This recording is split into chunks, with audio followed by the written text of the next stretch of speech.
okay. Yeah. All right. Well, thank you. Yeah, one fine day, my student Marius and I decided that we wanted to do formalized meta theory for system F. And we also decided by coincidence that we wanted to do that in Agda. Of course, there's a little problem there. So here I'm showing you actually a formalization of an intrinsically scoped encoding of system F types in Agda, and it looks all fine. Well, so here we have thrown in a natural numbers type, you have functions, you have type variables, you have a for all type, and well, the encoding is the one that you would expect with types with type variables represented by de Bruijn numbers. That all is very nice. So the unfortunate thing, if you try to model it in Agda, is that this calculus is actually an impredicative calculus, which means that any quantification that you've got there extends over all types. Or more precisely, if you have a type like this one here, for all alpha.s, then this type variable alpha may range over anything, including the type t itself. And that gives rise to some issues, and in particular, it precludes a set theoretic semantics, which also precludes that you can model it in Agda. Fortunately, there's this nice work by Daniel Levent from 1991, I think, where he proposed a predicative fragment of system F, which he called finitely stratified polymorphism, which turns out to be very nicely manageable in Agda. So in that system, every type really, also every polymorphic type, as you will see, has a level, and you can imagine that as a natural number. In fact, in his work, it's a natural number. And then the quantification is restricted so that you can only quantify over types at a lower level. This way, well, the world is nice again. So predicative, well, if you like predicativity, predicativity is retained, and you have a simple set theoretic semantics if you believe in universes, that is. All right. So if you look at an encoding of the type language, not much really changes. So instead of having this kind of scoped syntax, now you get an intrinsically leveled encoding. So you sort of have a level such judgment. So nat is now a type at level 0. If you have function types, well, then the function lives at the least upper bound of the two levels. Type variables, well, they stand for some level, so that should be clear. And all quantification that takes a level that you want to quantify over, and then essentially if the body has type L prime, then your whole type has the type, well, least upper bound of the successor of L and L prime. All right, and that matches exactly, well, that matches the level of a type according to Levent's paper. Well, what turns out to be very fortunate is that it also matches the ideas that Agda has about encoding universes of sets that are built into Agda, which means we can actually write down the simple set theoretic semantics just like that. So the only thing is we need to define the meaning of a type variable. So that is, well, if I have a type variable, so that means, well, that's a type variable for something at level L, essentially. So that means, well, if I find some L in delta, so delta is an environment of levels that determines the level for each type variable. So this essentially says alpha is a type variable of level L, and then this gets mapped into set L. So here you see something lurking. I will come back later to that. Right now, let's just take it as granted.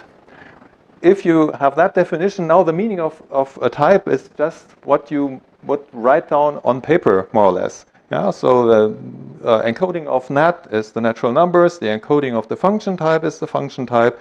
Well, for the type variable, yeah, well, you just look it up, the set in your domain environment, and the for all gets mapped to a for all. Seems easy.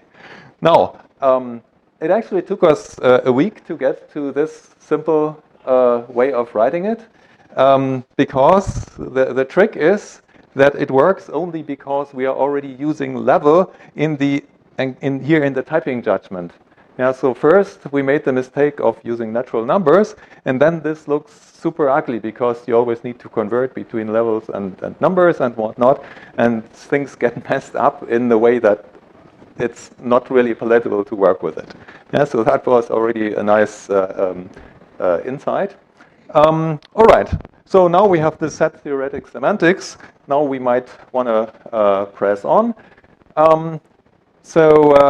Fortunately, there's some guidance. There is this very nice paper from 2019, System F in Agda for Fun and Profit, by Chapman and 2 or 3 other people. And they did an encoding for System F omega, which was also using intrinsically typed syntax, which we're also going to use throughout here. And one decision that they made in their development was to use a single environment for type and term variables.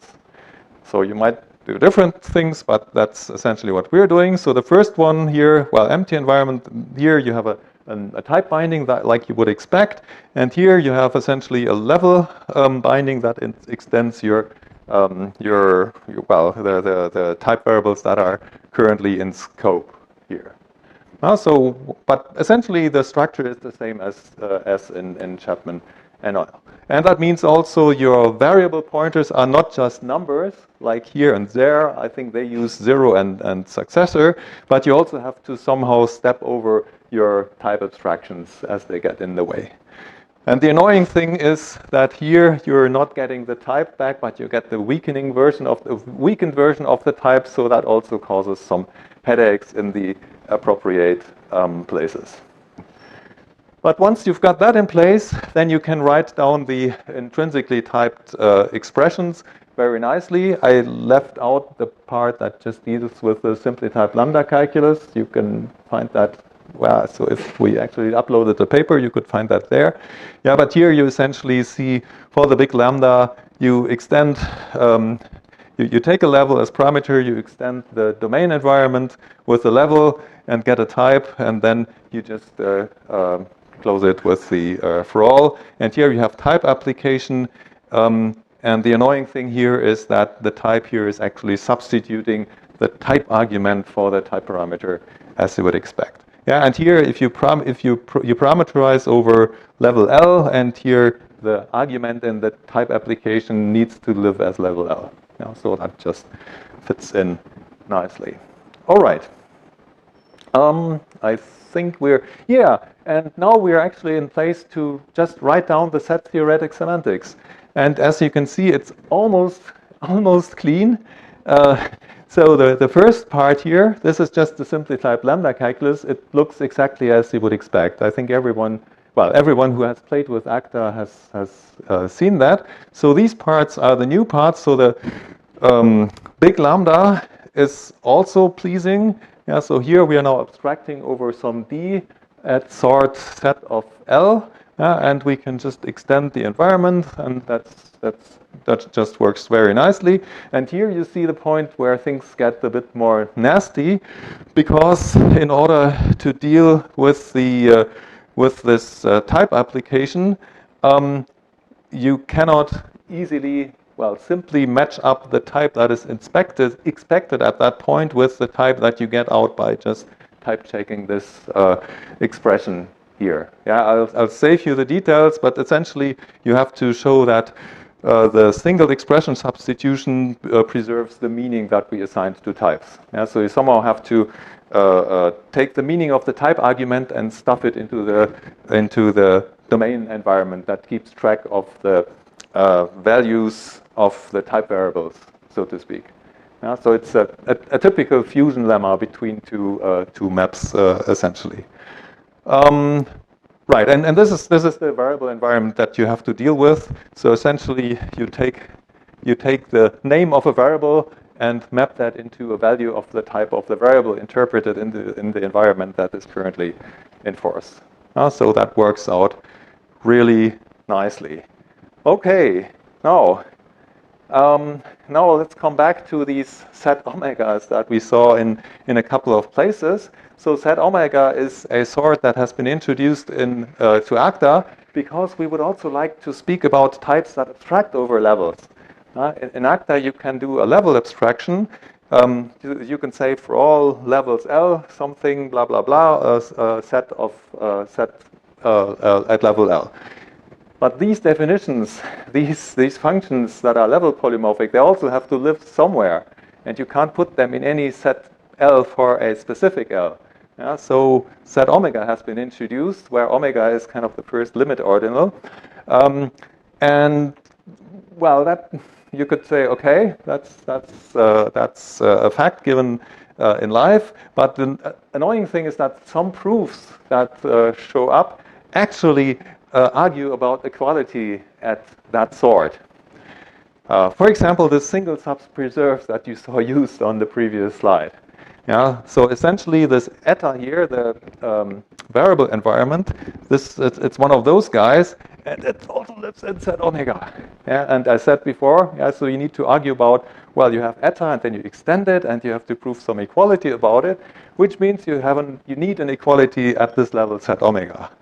So the annoying thing is there is a predefined equality, but it's defined parametric over set L. Yeah, so it's defined at every set L, for every L, but it's not defined at set omega. So you have to define it by yourself. So it's really easy, but you get a proliferation of really uninteresting definitions. So you just need to copy library code, and then you need to use it, which means you also need to copy the library functions that depend on it, like congruence and substitution. Equational reasoning doesn't work for these new things, and also it turned out we also needed to use extensionality axioms at these levels. So you also have to write everything, all of that by hand again. Moreover, if you tried the next thing, maybe, well, in Agda you have level polymorphism. Why don't we just extend this calculus with level polymorphism? Now that should be possible to model in Agda as well. Well, yes, you can, but you don't get a simple semantics for types anymore. And the annoying thing is that a level polymorphic, we said that before, is a member of set omega, but it means the semantics of a type can no longer be set omega. Yeah? So an environment can no longer live in set omega.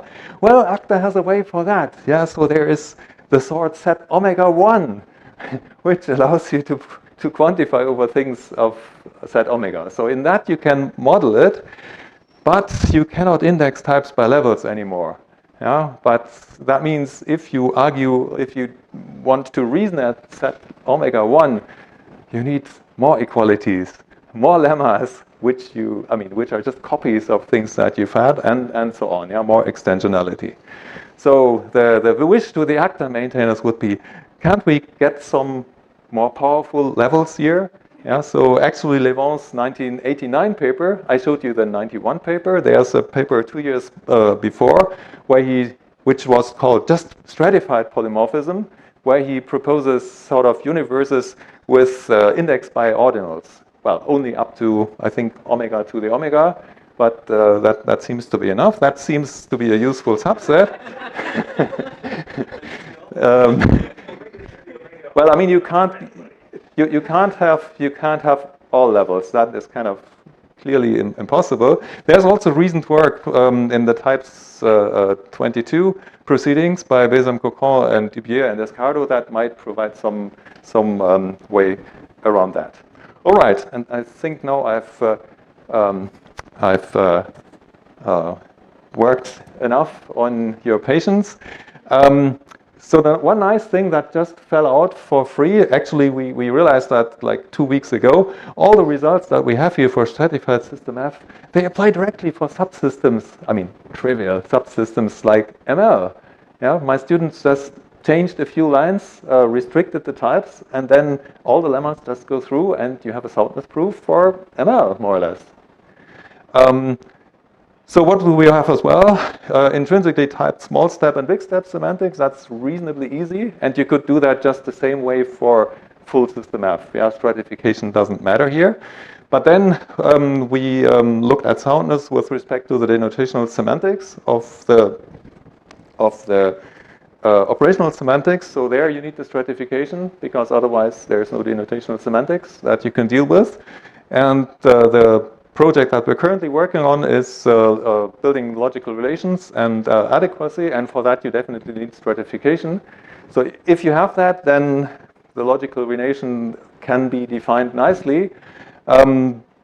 Although currently the intrinsically typed syntax sort of strikes back because it requires lots of transfer lemmas in case you, so you saw the subs on the last line of the definition. Well, I can go there. So this stuff here, so this kind of structure explodes in the definitions and also in the proofs. Well, clearly work in progress. If you have any interesting comments and things that we overlooked, I'll be happy to hear about that. And thanks for your attention.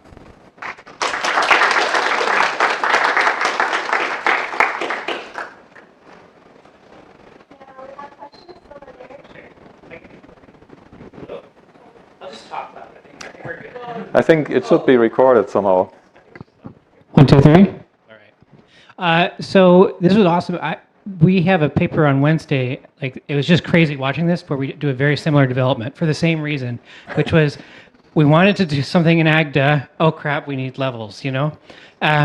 So I was wondering if you. Well, first of all, I'll probably bother you after about that, all the relations there. But did you think about like a decision procedure for stratification as well, or did you begin with the intrinsically typed level representation? We didn't think about any sort of decision procedures. We just started with the stratified development. Yeah, because the reason I ask is that I tried doing basically indexing it by the AST by NAT and then transform it to level, but NAT is inductive and level is postulate, right? So I could not actually establish this. So. Okay. Yeah, it gets nasty. I mean, already in the definition of this kind of meaning of types, you need here these substitutions, transfers, and whatnot, and then it gets really impossible to do any proofs. And then the lub leads to all sorts of green goo or whatever it's called. Yeah, you need to transfer that as well. Yeah, you need lemmas already. Okay. Well, awesome talk. Thank you.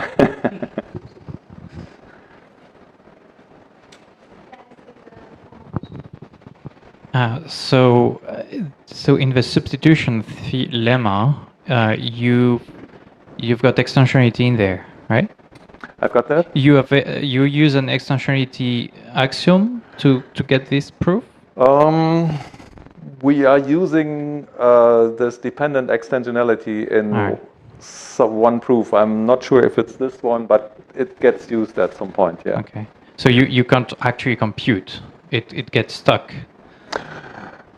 Oh,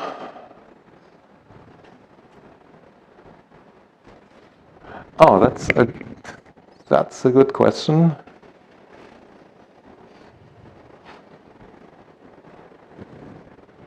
Well, now I don't know. If it's used in that, you are right. It should get stuck. Right. In which case, would you still accept it as a denotational semantics? Well, yeah, it's the end of the day. I think we're good. Okay. Great. That's the speaker again. Thank you.